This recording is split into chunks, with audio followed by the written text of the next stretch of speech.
Hello everyone, welcome to my channel Bhavani UPSC. हमारा एक last zone रह गया था। वो था सब ह्यूमन ट्रॉपिकल जोन। हम पढ़ रहे थे climatic zones, climate and climatic zones in Himachal Pradesh. तो सब ह्यूमन ट्रॉपिकल जोन ये आपको पता है, यहाँ पे जो ये एरिया है वो है 350 to 650 मीटर। तो इस एरिया में क्या है, इस जोन में क्या है, मैक्सिमम बोल सकते हैं टेम्परेचर हाई रहता है। ठीक है, ह्यूमिडिटी हाई रहती है यहाँ पे। तो ये कहीं ना कहीं जो ये एरिया है, ये फुट हिल्स पे आता है, फुट हिल्स ऑफ शिवालिक। तो यहाँ आप देख सकते हैं पौंटा साहिब है, ऊना है, then we have parts of Kangra, sorry parts of Indora. जो ये इंदौरा है, ये एरिया जो है ये कांगड़ा में है, और ये पोंग डैम के बिल्कुल नज़दीक है। पोंग डैम रिजर्वॉयर है यहाँ पे, तो इसके बिल्कुल नज़दीक है ये। तो आप अगर हम इस एरियाज़ में देखें तो यहाँ पे क्या है, ह्यूमिडिटी थोड़ी हाई रहेगी, टेम्परेचर भी हाई रहेगा। ओके, तो अब आपको एक चीज़ का ध्यान रखना है कि मैंने आपको बताया था कि जैसे हम वेस्ट टू ईस्ट मूव करते हैं तो रेनफॉल क्या करती है, इंक्रीज़ हो जाती है। तो कहीं ना कहीं कह सकते हैं जो रेनफॉल है वो ऑल्टीट्यूडनल पैटर्न फॉलो करती है। जैसे जैसे ऑल्टीट्यूड इंक्रीज़ होगा रेनफॉल इंक्रीज़ होगा। लेकिन दो ऐसी चीज़ें हैं, जैसे धर्मशाला है। ओके, यहाँ पे धर्मशाला है। तो यहाँ पे जो धर्मशाला है वहाँ पे क्या होता है, बेसिकली बहुत रेनफॉल हाई रहती है। लेकिन वहीं अगर हम स्पीति के पास जाएं तो वहाँ वो ड्राइस्ट प्लेस है। वो ड्राइस्ट प्लेस क्यों है? वो ड्राइस्ट प्लेस इसलिए क्योंकि it is enclosed with mountains. तो ये चारों तरफ से माउंटेन से घिरी हुई है, तो इसीलिए यहाँ पे ये यहाँ पे जो रेनफॉल है वो मतलब कम होती है। तो वहाँ इसी वजह से ये ड्राइस्ट प्लेस है।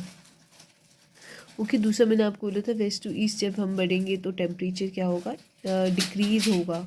ओके, ये एरो का मतलब है कि temperature is decreasing the way we are moving from west to east. Now what, अब आपको एक चीज़ देखने का बहुत ज़रूरी है। मैंने आपको ये बोला था कि जो हमारे हिमाचल प्रदेश में रेनफॉल हो रही है या स्नोफॉल हो रही है वो बेसिकली दो फिनोमिना की वजह से हो रही है। जो स्नो अकर करती है हाई माउंटेन्स पे वो होती है due to the western disturbance. Western disturbance की वजह से होती है। जो वेस्टर्न डिस्टर्बेंस होती है ये बेसिकली वेस्टर्न हिमालयाज़ में होती है।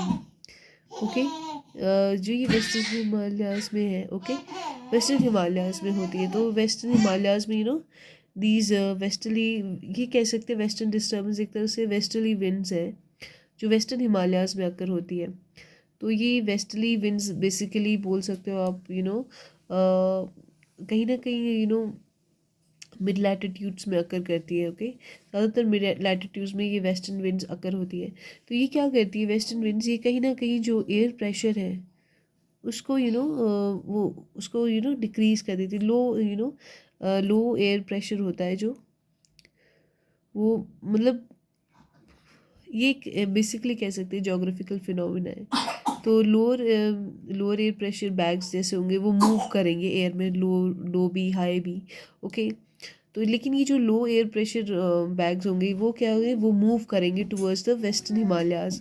जब वो मूव करेंगे तो वो वेस्टर्न डिस्टर्बेंस मतलब वो डिस्टर्ब कर देंगे हमारे टेम्परेचर को, प्रेशर को। ओके, एटमॉस्फेरिक प्रेशर में कहीं ना कहीं चेंज लेके आएंगे। तो अब जो लो प्रेशर जब हाई प्रेशर में टकराएगा तो ऑब्वियसली कुछ ना कुछ वहाँ पे डिस्टर्बेंस क्रिएट होगी। और उसी डिस्टर्बेंस की वजह से स्नो एंड रेनफॉल ये अकर होंगे। सेकंड, मैंने आपको बताया था कि जो रेनफॉल है वो अकर होती है साउथ वेस्ट मानसून की वजह से। साउथ वेस्ट मानसून क्या होती है, साउथ वेस्ट मानसून क्या होती है, यहाँ पे साउथ वेस्ट जो विंड्स आती हैं वो यहाँ पे टकराती है south western portion of India, और उसी की वजह से क्या होती है बहुत हैवी रेनफॉल अकर होती है। इवन यहाँ पे मतलब फ्लड तक आ जाता है। तो जो जैसे जैसे इंक्रीज करेगी, ओके, तो ये लगभग मतलब जो रेनफॉल है वो जून टू सितंबर तक रहती है।